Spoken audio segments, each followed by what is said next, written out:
Cleanup efforts continue in Norman following an EF2 tornado.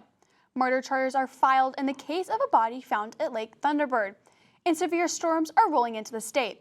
Our weather experts bring you the latest. This is OU Nightly.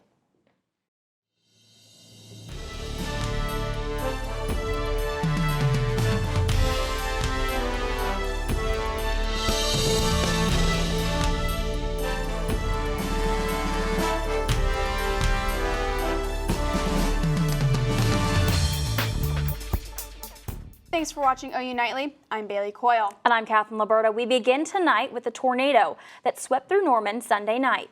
Sydney Wallace is live in the newsroom discussing how Norman is recovering. Mayor Larry Heikkila says Norman is in a disaster emergency and restoration efforts are in high gear. I spoke with the City of Norman Director of Public Works, Sean O'Leary, to hear how Norman residents can clean up their yards.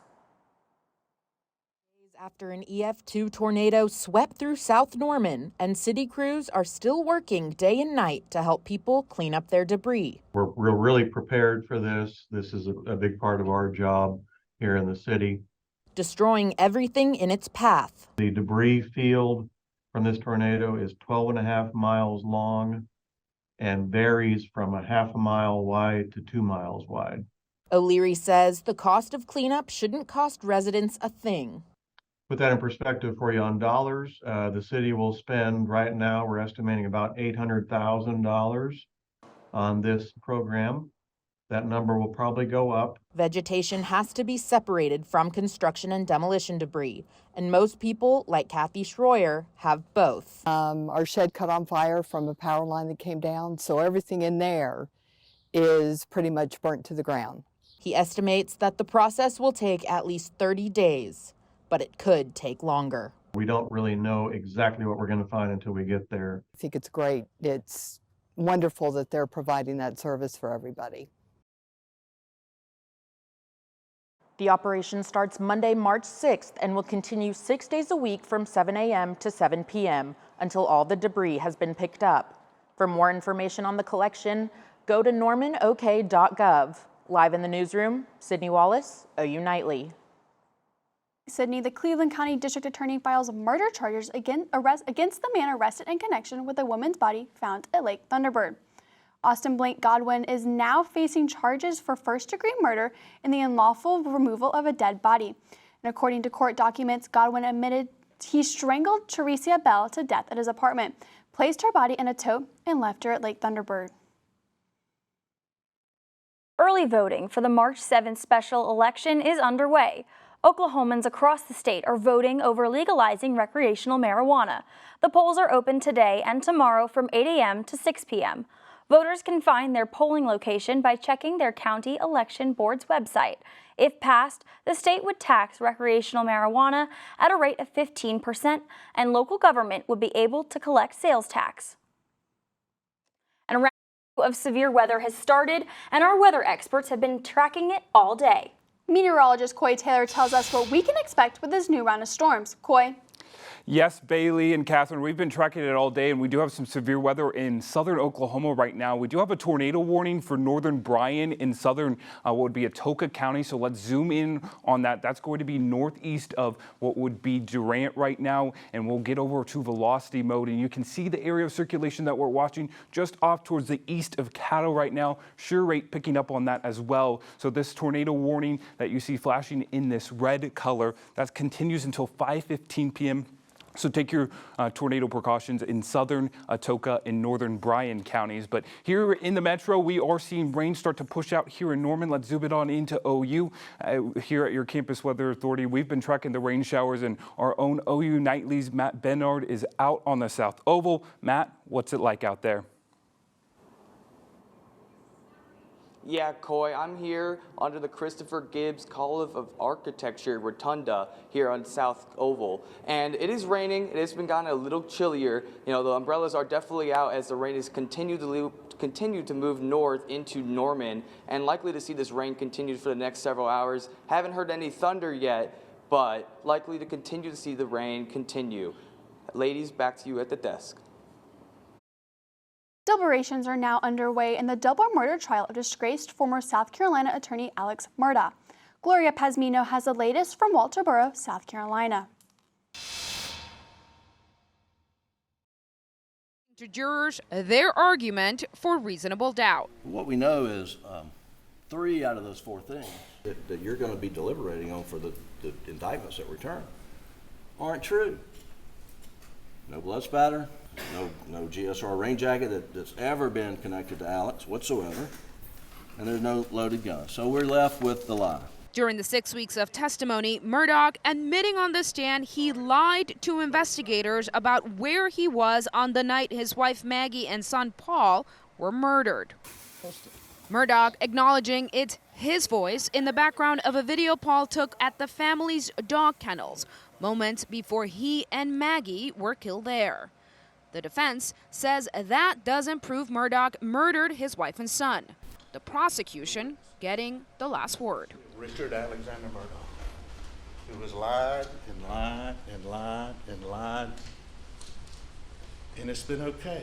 We respectfully request it stops here today. No, it's not okay. Not guilty to 2 counts of murder and to 2 weapon charges in the June 2021 killings of his wife and youngest son. And there's a rise in a disease that was on its way to elimination. Stay tuned to learn what doctors have to say. And mental health issues are on the rise amongst teens. After the break, see how people are bringing awareness to the problem.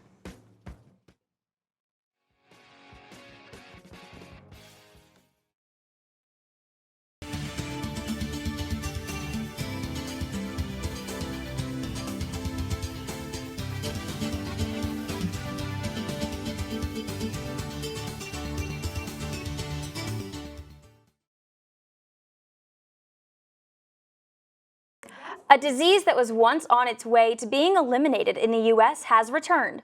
Snowforth has that story and more in today's Health Beat. The CDC reports an alarming spike in cases of syphilis in babies.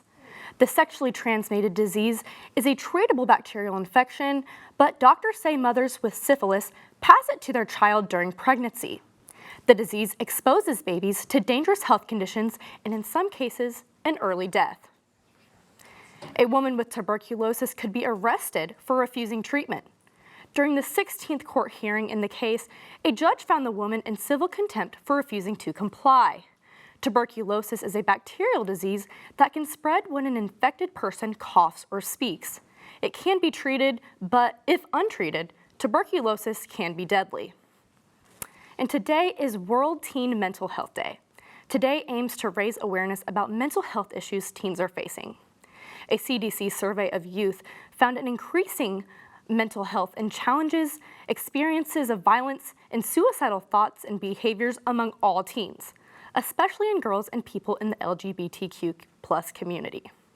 If you or your loved one is struggling with thoughts of suicide, you can dial 988 to reach the Suicide and Crisis Lifeline. Back to you at the desk.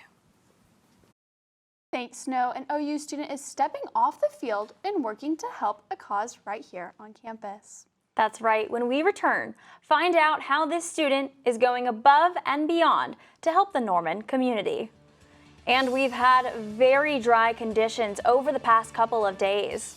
Coyle, should we be worried about flooding with these severe storms? Yes, Bailey and Catherine, more rain is on the way. I'll time it out when we come back, but look at the flash flooding risk. We're under a low risk, so I'll tell you when rain arrives in your neighborhood. Next on OU Nightly.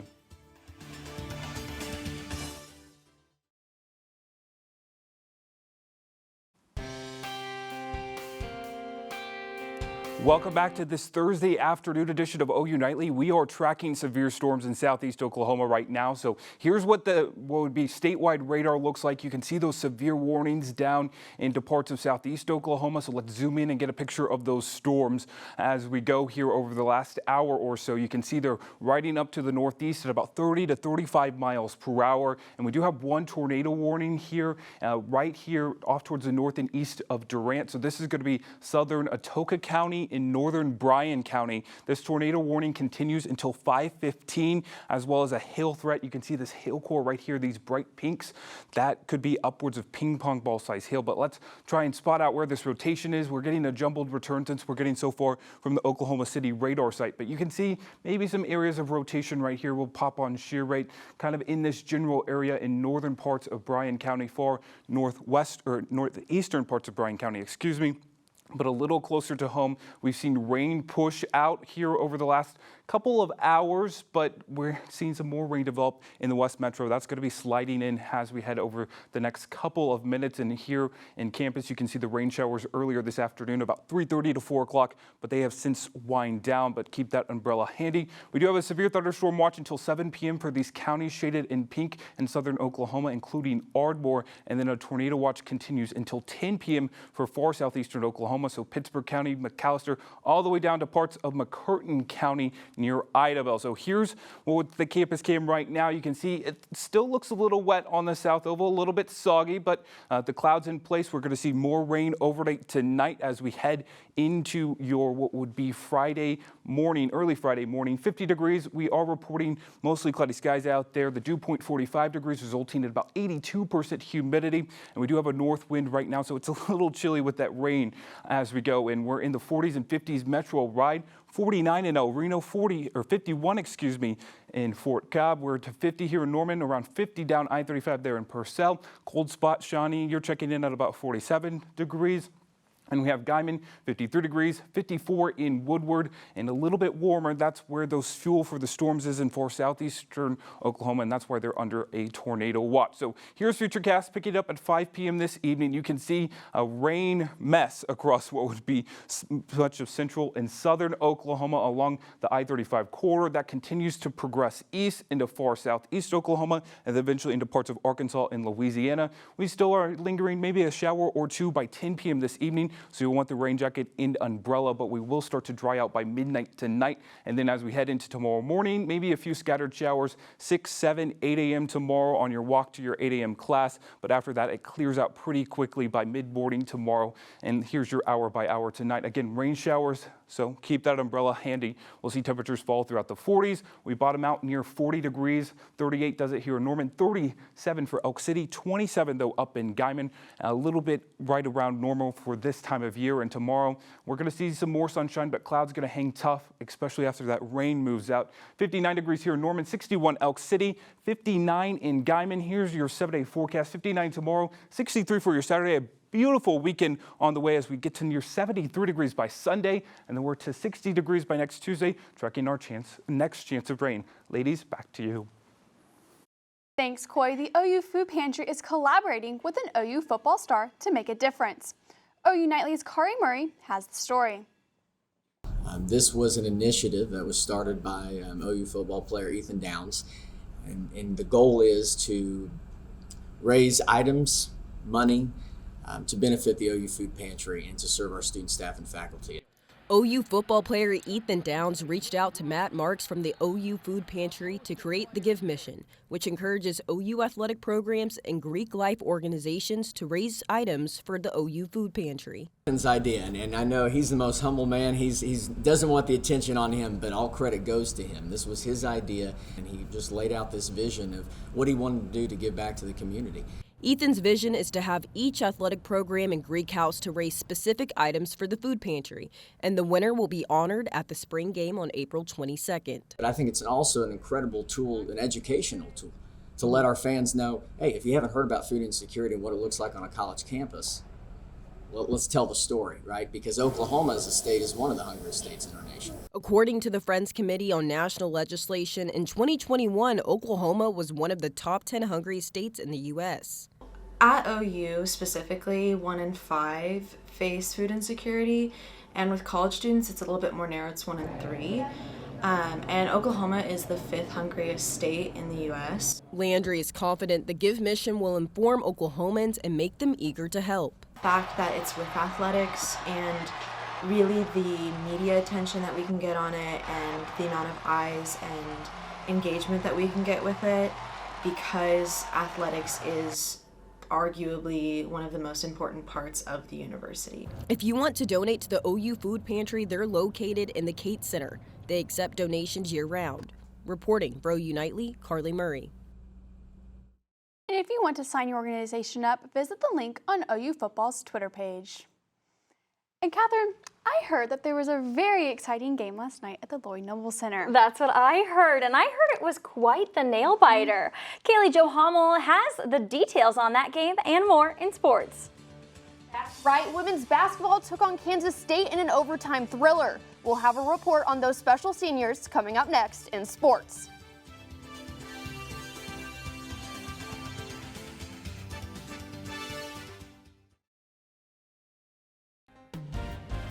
Hello, I'm Caleigh Hommel, and it's time for sports. OU women's basketball went out on senior night with a bang, knocking off Kansas State 90-86 in overtime. OU Nightly's Jack Horan has more about the special night in the LNC. Senior night at the LNC turned into Sooner survival as it took the Sooners overtime to put away the Kansas State Wildcats. Here's what Jenny Baranczyk had to say after the game. I feel like it's good to be able to have these kinds of games where you come back and you got to find a way, and you have to find different ways to be able to do it. And at the same time, I think it's a huge lesson learned that at halftime it is 0-0. And so hopefully we can learn that. An emotional night for everyone here, but no one more than Taylor Robertson. I mean, I was just happy that we got the game into overtime because obviously don't want to lose, but it was just like a mix of like happy that it's not over, but like, all right, like we got to lock back in and get ready to play. But I don't know what happened. I just couldn't help it. I don't know. It's not the first time that something like that's happened. Next up for the Sooners, it's Bedlam in Stillwater for a share of the Big 12 title on the line. Reporting from the Lloyd Noble Center, Jack Horan, OU Nightly. The men's basketball team, however, needed a little more Sooner magic when they faced the Wildcats. Oklahoma visited the Little Apple Wednesday night and brought home an 85-69 loss. Despite the defeat, on the bright side, Milos Uzan scored his first 20-point performance for OU. Taking it over to some high school hoops in the Class B quarterfinals at the State Fairgrounds, Sentinel faced Calumet. Sentinel's Frankie Sambrano hits the shot for 3 of his 6 points. On the other end, Calumet's Kyler Tyson gets the bucket plus the foul. He had 14 points. Calumet wins 62-54 and advances to the semifinals. Back in the top spot, Sooner softball opens home play in the OU tournament Friday. Oklahoma hosts games against UIC and number 16 ranked Kentucky. The Sooners sit at 13-1 for the season and will have a lot of eyes on them after shutting out UCLA to earn back the number 1 ranking. And if you're missing OU baseball after Wednesday's cancellation, they'll be back in action this weekend. The Sooners are traveling to the Frisco College Classic. Oklahoma faces California Friday at 2 p.m. and rounds out the tournament with games versus Mississippi State and Ohio State. Bailey, Catherine, I know how I'll be spending my weekend. Thanks, Caleigh. Me too. I'm definitely going to be watching OU baseball. I love going to their games, so I'll be a little sad that they're not here this weekend, but I'll still watch them. Oh, me too. I am very disappointed they won't be here this weekend. And one of the most famous pieces of furniture in the world is getting a facelift. When we return, learn just how old this artifact is and how it's being restored.